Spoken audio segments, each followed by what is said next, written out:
أعوذ بالله من الشيطان الرجيم. وإذ أخذنا ميثاقكم ورفعنا فوقكم الطور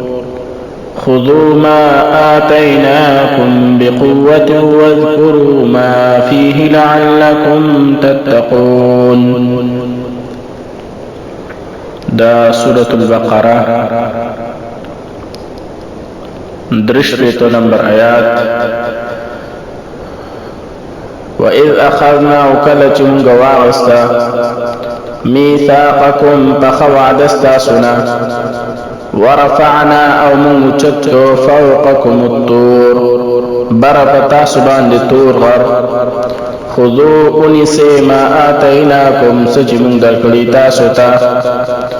بِقُوَّةٍ فَتَاقَتْ سَرَا وَاذْكُرُوا او یاد کے ما فیہ سچ پدی کی دی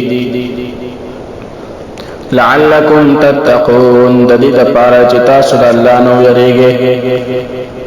ثم تولیتم بیاتا سمخوارو من بعد ذالک رسل ذکارنا فلولا فضل اللہ علیکم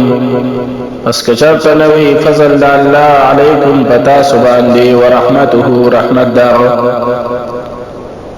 لکنتم نخام خاتاس بشیوے من الخاسرین دتاوانیانونا ولقد علمتم الذین او تحقیق سرا تاسو پی جند الاغ خلق اعتدو چزیاتی کرو منکم ستاسونا فی السبت دخالی پورس کی فقلنا بسمن اوی لهم اغیتا کونو شیقردتا شادوگان خاسئین زلیلا رسوا فجعلناها بسمن اگرزو الاغیلرا نکالا یو عبرت لما داغ چار پارا بین یدیها چپاغ وقت موجود وما او داغ چار پارا خلفها چداغین ورستو وموعظة نو نصيحت من گو گرزو للمتقين دپار د متقیانو وإذ قال موسى وكرچ موسى عليه السلام لقومه اخبر قوم تا ان الله يأمركم بشك الله امر کی تاسو تا ان تذبحوا بقرة دا چ تاسو لالک یوغوا قالوا اغيو يتتخذنا آية منسی حزوان پتوق سرا قال موسى علیہ السلام اعوذ باللہ زپنان سمد اللہ سرا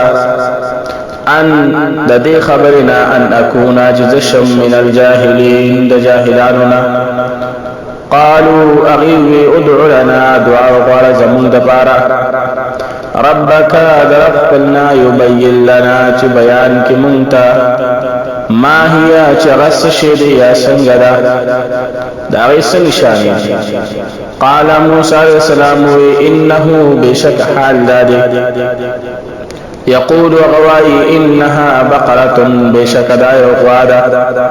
لا فارض چنبوديرا ولا بكر او نبلكل بچيرا